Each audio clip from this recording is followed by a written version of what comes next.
Hello, ഇന്നൊരു കുഞ്ഞി കഥ പറയട്ടെ നിങ്ങളോട്. എല്ലാവർക്കും അറിയുന്ന കഥയാവും കേട്ടോ. പണ്ട് ഒരിടത്തൊരു മണ്ണാങ്കട്ടയും കരിയിലയും ഉണ്ടായിരുന്നു. മണ്ണാങ്കട്ട എന്താണെന്ന് അറിയില്ലേ നിങ്ങൾക്ക്? ഇപ്പോൾ ആരുടെ മുറ്റത്തൊന്നും ഇങ്ങനെ മണ്ണാങ്കട്ടയൊന്നും കാണാനില്ലല്ലോ, എല്ലായിടത്തും ഇൻ്റർലോക്കല്ലേ. പക്ഷെ പണ്ടൊക്കെ വീടിൻ്റെ മുറ്റത്ത് ഇങ്ങനെ മണ്ണ് ചെറിയ കൂന പോലെ അവിടെ അവിടെ ആയിട്ട് കൂടിക്കിടക്കാറുണ്ട്. അപ്പോൾ ഒരു കട്ടിയായിട്ട് അതിനെയാണ് ഈ മണ്ണാങ്കട്ട എന്ന് പറയുന്നത്. പണ്ട് ഇതിനെ കുറിച്ചിക്കട്ടയെന്നും പറയാറുണ്ടായിരുന്നു കേട്ടോ. കുറിച്ചിക്കട്ട നിങ്ങൾ കേട്ടിട്ടുണ്ടോ അങ്ങനെ ഒരു വാക്ക്? അപ്പോൾ ഈ മണ്ണാങ്കട്ടയിലുണ്ടല്ലോ, കട്ടിയായിട്ട് തോന്നുമെങ്കിലും നമ്മൾ കാണുമ്പോൾ അങ്ങനെ തോന്നുമെങ്കിലും കുറച്ച് വെള്ളം വീണാൽ മതി, ഈ മണ്ണങ്ങ് അലിഞ്ഞു പോകും, കട്ടയങ്ങ് ഉടഞ്ഞു പോകും. അപ്പോൾ ഈ മണ്ണാങ്കട്ട, ഇങ്ങനെയുള്ള ഒരു മണ്ണാങ്കട്ടയും ഒരു കരിയിലയും, കരിയില എന്താണെന്ന് നിങ്ങൾക്കറിയാലോ, ഉണങ്ങിയില.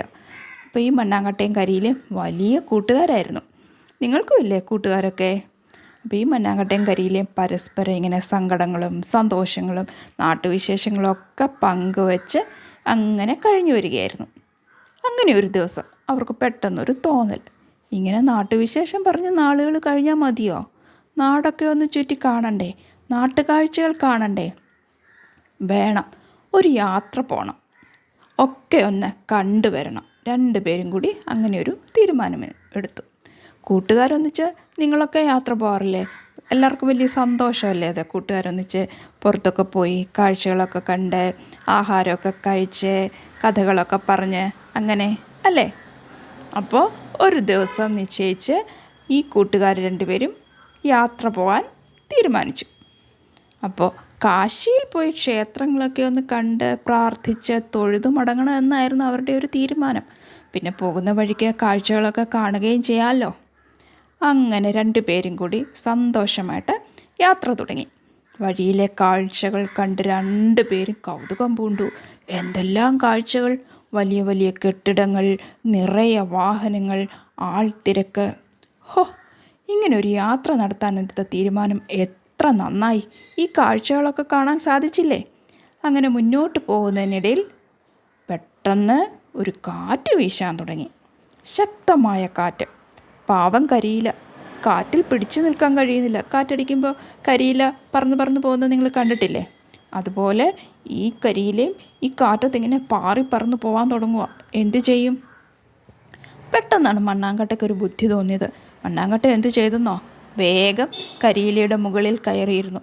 ഭാരം മുകളിൽ വന്നതോടെ കരിയില കാറ്റിൽ പറന്നു പോകാതെ അവിടെ തന്നെ ഇരുന്നു.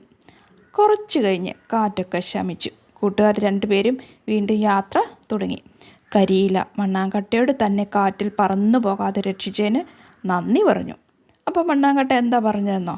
സൗഹൃദം എന്ന് പറഞ്ഞാൽ അങ്ങനെയല്ലേ, ഒരാപത്ത് വരുമ്പോൾ ഒപ്പം നിന്ന് നമുക്ക് പറ്റുന്ന സഹായം പരസ്പരം ചെയ്യുക. അങ്ങോട്ടും ഇങ്ങോട്ടും അങ്ങനെ ഒരു മനസ്സില്ലെങ്കിൽ പിന്നെ കൂട്ടുകാരെന്ന് പറയുന്നതിന് എന്തർത്ഥമാണുള്ളത്, അല്ലേ? ഇത് കേട്ട് കരിയില മണ്ണാങ്കട്ടയെ ചേർത്ത് പിടിച്ചു. അങ്ങനെ വീണ്ടും അവർ യാത്ര തുടർന്നു. കാടുകൾ, മലകൾ, പുഴകൾ എല്ലാം കണ്ട് കണ്ട് സന്തോഷത്തോടെയുള്ള യാത്ര. അപ്പോഴാണ് ദാ മാനം കറുത്തിരുളുന്നു. മഴക്കാറുകൾ മൂടി. ചന്നം ഭിന്നം മഴ പെയ്യാൻ തുടങ്ങി. മഴ പെയ്യാൻ തുടങ്ങിയതും മണ്ണാങ്കട്ട പേടിച്ചു.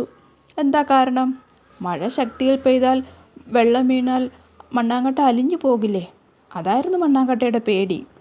പക്ഷേ മഴ തുടങ്ങിയതും കരിയില എന്ത് ചെയ്തെന്നോ? വേഗം മണ്ണാങ്കട്ടയുടെ മുകളിൽ ഒരു കുട പോലെ നിന്നു. അപ്പോൾ എന്താ, മഴ നനയാതെ അലിഞ്ഞു പോവാതെ മണ്ണാങ്കട്ട രക്ഷപ്പെട്ടു. മഴ തോർന്നു. മണ്ണാങ്കട്ട സന്തോഷത്തോടെ സ്നേഹത്തോടെ കരിയിലയെ കെട്ടിപ്പിടിച്ചു. അവർ വീണ്ടും യാത്ര തുടർന്നു. കണ്ടോ സൗഹൃദത്തിൻ്റെ ബലം? പരസ്പരം താങ്ങായപ്പോൾ രണ്ടുപേരും ആപത്തിൽ നിന്ന് രക്ഷപ്പെട്ടു. ചെറിയതെങ്കിലും നമുക്ക് പറ്റുന്ന സഹായങ്ങൾ മറ്റുള്ളവർക്ക് വേണ്ടി ചെയ്യാൻ നമുക്കും മനസ്സുണ്ടാകണം. അന്നേരം എപ്പോഴെങ്കിലും നമുക്കും ഒരു സഹായം ആവശ്യമുള്ള സമയത്ത് ഒരു കൈ നമുക്ക് നേരെയും സഹായവുമായി നീണ്ടുവരും. അങ്ങനെ മണ്ണാങ്കട്ടയും കരിയിലയും യാത്ര തുടരുമ്പോൾ മഴയും കാറ്റും ഒന്നിച്ചു വന്നാലോ എന്നാവും ചിലരെങ്കിലും ആലോചിക്കുന്നത്, അല്ലേ?